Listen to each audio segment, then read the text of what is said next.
Diane, je te l'assure, ce mur à l'extrême droite de la toile, ce ciment blanc cassé, presque jaune, c'est ça le mur. J'ai fait assez de chantiers de peinture décorative pour l'affirmer sans hésitation, ce bout de mur est peint avec un jaune dit melon RAL 1028, acidulé par une noix du jaune de zinc RAL 1018, ou d'après le nuancier très chic Farrow&Ball, citron avec un nuage de yellow cake. Le nuancier qui sert au décor des appartements les plus chics. Oui, madame. Vermeer était donc peintre en bâtiment.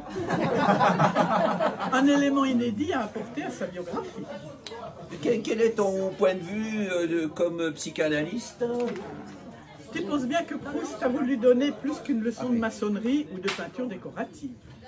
Sachant que ce pan se rattache à la fameuse scène au début du roman, où le narrateur, enfant, attend le baiser tant désiré de sa mère. Je pense que ce mur jaune, si précieux, rappelle à Bergotte, derrière lequel se cache Proust, qu'il a raté sa mission littéraire. Et même mieux, que son travail pour remplacer son désir interdit de sa mère par son œuvre n'a pas abouti à son terme. Et que son désir d'écriture ne lui a pas permis de sublimer son désir oedipien.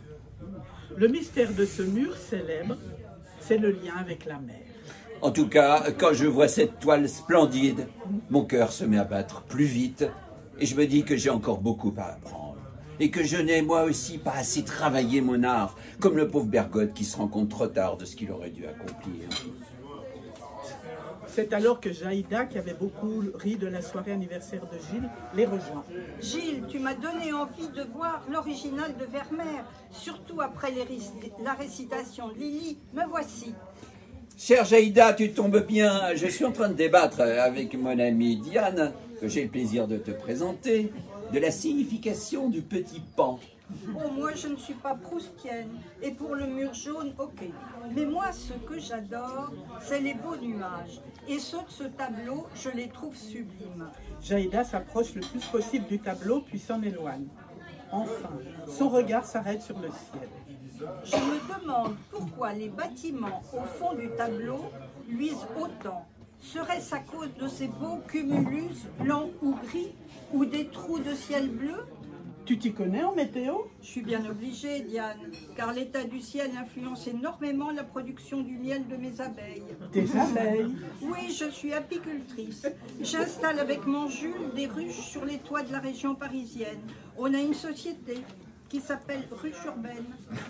Mais la météo dans ce tableau hollandais, que dit-elle?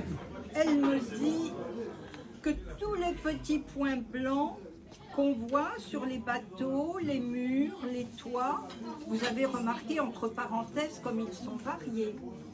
Certains en tuiles, d'autres en ardoise, évoquent, alliés à des nuages aux nuances contrastées, une pluie récente, sans doute une averse, peut-être même une giboulée de Mars.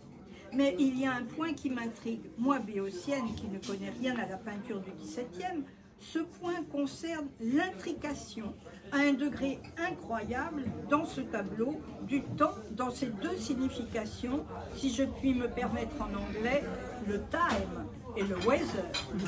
Oh, tu t'y connais peut-être rien en peinture, mais chapeau pour l'anglish. C'est vrai que le français a des lacunes. Mais en quoi le time intervient-il et croise-t-il le weather? L'heure indiquée par l'horloge, 7h10 du matin.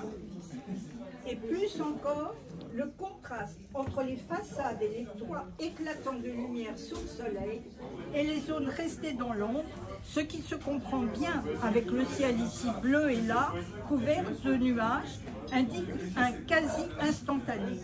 Il suffirait d'un coup de vent, de quelques minutes pour que tout change. Pourtant, il paraît qu'il a fallu au moins 6 mois à Vermeer pour peindre le tableau. Il n'était sûrement pas aussi rapide que Monet, rendant heure par heure la cathédrale de Rouen. Alors Gilles, toi qui es artiste, je te pose la question. Comment penses-tu que Vermeer a-t-il pu gérer cette contradiction? Représenter un instantané en 6 mois de travail?